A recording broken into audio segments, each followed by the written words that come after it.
Hello, everyone. I promise I'm not going to moderate after that, except for 3 sessions down the road. So you'll not see me after this hour. That's a promise because I've been here for too long. All right? Okay.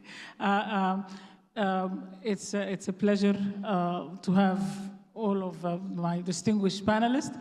I want to start by something. I made a small mistake. I did not recognize Orascom for being one of our supporters, and I'm acknowledging it and saying it and apologizing for missing it in the opening session. Okay. All right.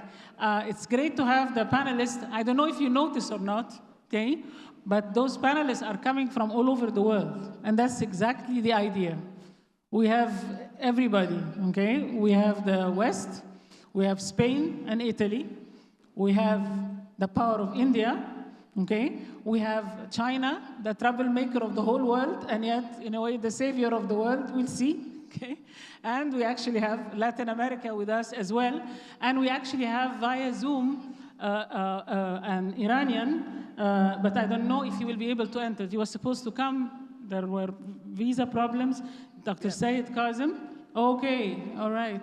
Great, super. Dr. Syed, it's great to have you. It's great to have you with us. All right. Now, we have an hour, okay?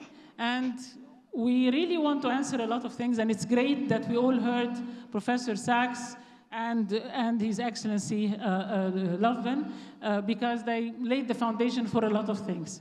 I want to go in 2 rounds of questions for the whole group, okay? But not being very, very careful with time, not to exceed in the first round 5 minutes, and not to exceed 5 minutes in the second round, okay? And I'm gonna start in the order of sitting, starting from Her Excellency Ana Palacio, okay? The big question is, what the hell is happening on the ground? Do we still have anything working in the system? Or did it really collapse and we're just collecting the pieces? From what we heard, we do have a situation.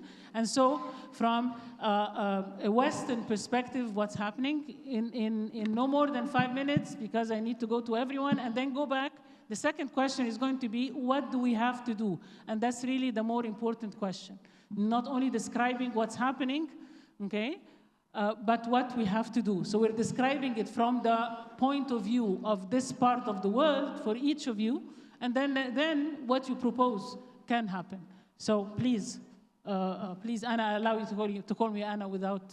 Well, what's the big thing today, I think, is transactionalism. Let's call a cat a cat. Transactionalism, which means uncertainty. It's not risk, it's uncertainty.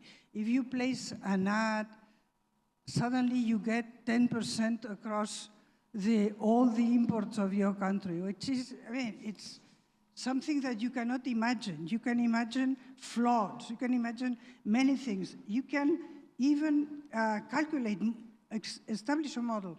But this transactionalism is what I think is here. Part of your question was, has what existed disappeared? No, fortunately not, but we had, because you mentioned Italy and Spain, we are Mediterranean, like Egypt. So this is the voice of the Mediterranean. At the Security Council on Thursday, there was an important voting on the MINURSO, on the Western Sahara issue. So when it serves certain transactionalists, and in particular today, we have to acknowledge that we have a G2, China and United States. When it suits the big powers, there is a decision there that really moves the needle. So there are things that are there. Institutions have to be reformed. I think that we have to keep the origin of all this, which is the Atlantic Charter. No man in all the world will be free of fear and want, and all nations. This is 41. This is Churchill and Roosevelt in the Atlantic Charter explaining the vision of the world that just prevail, not perfectly, with many hiccups, with double standards, with too much Western or American, because this was mostly an American-led multilateral order, but this idea that all nations, big and small, victors or vanquished, have to have access to all the raw materials that are necessary for development. I mean, honestly, the WTO, we may say what we want. China would not be China without the WTO. This is what we have to keep. And frankly, I think that the worst thing is this idea of doom and gloom that we are sinking, which is pretty much us Europeans. Why? Because frankly, we believed in the Pax Perpetua, that peace was taken for granted, and we bet exclusively on rules, on institutions. What the Europeans have achieved is the best example of this world imagined in post-World War II.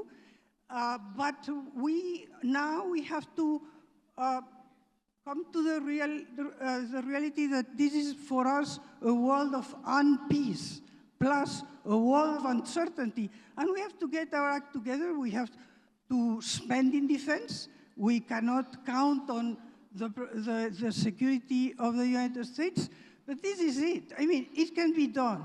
There is, my final sentence, there is a need, there is a will for rules that might not be just exactly the inspiration of liberal democracy, but for rules that are against uncertainty. The only thing that prevents uncertainty is rules and institutions. And this is all the world that doesn't have the luxury of being transactionalist, which is everybody except the G2 and Russia, that is a junior partner today of China. The rest of the world, starting from India, the European Union, Africa, Latin America, we want rules because we want certainty. We want to be able to know that what are the taxes, and this is our challenge, to rebuild and to coalesce. Thank you very much. Rules prevent uncertainty.